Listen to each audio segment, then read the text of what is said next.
Première motivation, ben, en fait, ça remonte quand même, dans mon cas, ça remonte quand même, je dirais pas à l'enfance, mais disons à l'adolescence, où j'avais déjà un intérêt pour les langues en général. Euh, Ce qui m'attirait, c'est-à-dire, comme en ayant grandi au Québec comme francophone, mais dans une ville euh, aussi multilingue et multiculturelle que Montréal, j'ai été assez jeune confronté à différentes langues. Puis même si pour moi c'était assez normal, j'ai quand même pris conscience du fait que c'était une particularité qu'on avait ici à Montréal, qui n'est pas présente partout dans le monde. Mais ici à l'université, ça a vraiment été... Moi, je parlais déjà quand même allemand quand j'ai commencé le programme. J'en avais fait auparavant au cégep. Mais pour moi, ça a été un processus de... En fait, c'est que je voulais vraiment approfondir mes connaissances de l'allemand. J'ai été vraiment motivé aussi par les possibilités de faire des échanges. J'ai fait la deuxième année de mon bac par cumul en échange en Allemagne. Puis cette possibilité-là de savoir que j'avais vraiment la possibilité de partir pour presque 12 mois complets, vraiment vivre une immersion complète en étudiant sur place, mais également avec toutes les possibilités qui sont rattachées à ça, de voyage, de rencontrer des nouvelles personnes et tout ça. Il y a des journées où c'est plus facile, des journées où c'est plus difficile.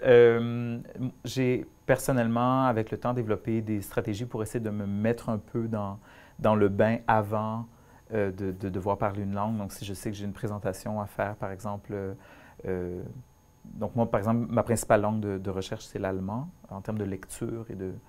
euh, donc, l'input se fait beaucoup en allemand. C'est également la langue dans laquelle je rédige généralement.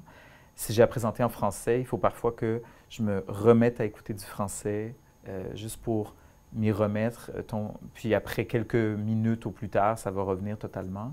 Mais je veux dire, quand il est question de certains mots très spécifiques, des expressions, des proverbes, ça, d'une langue à l'autre, à un moment donné, j'assume que je vais souvent dire des choses qui n'existent pas vraiment, par exemple en français, ou qui ne se disent pas totalement comme ça en allemand, mais on me comprend, puis je pense que c'est l'essentiel. Puis jusqu'à un certain point, je trouve ça important aussi de décomplexer la chose. Si on rentre dans des langues africaines, asiatiques, où là, c'est complètement une autre... c'est vraiment de sortir de notre zone de confort, mais ça vient avec son lot aussi de défis. Et je pense que on est tous et toutes très différents et différentes avec ça. Et il y a des gens pour qui c'est beaucoup plus facile de, de se mettre à parler, d'assumer les erreurs. Puis d'autres personnes, moi je suis peut-être un peu plus dans cette deuxième catégorie, ont tendance à avoir besoin quand même de se préparer au préalable. Mais à un moment donné, il faut sauter dans l'eau, faut y aller, faut se prêter au jeu finalement, parce que ben, une langue, selon moi du moins, ça s'apprend principalement en parlant et en communiquant avec les autres. Ben, je trouve que les langues, de façon générale, ça ouvre, ça peut ouvrir nos horizons. J'ai l'impression aussi que en apprenant des langues, pour moi, c'est vraiment le processus même est très intéressant et enrichissant.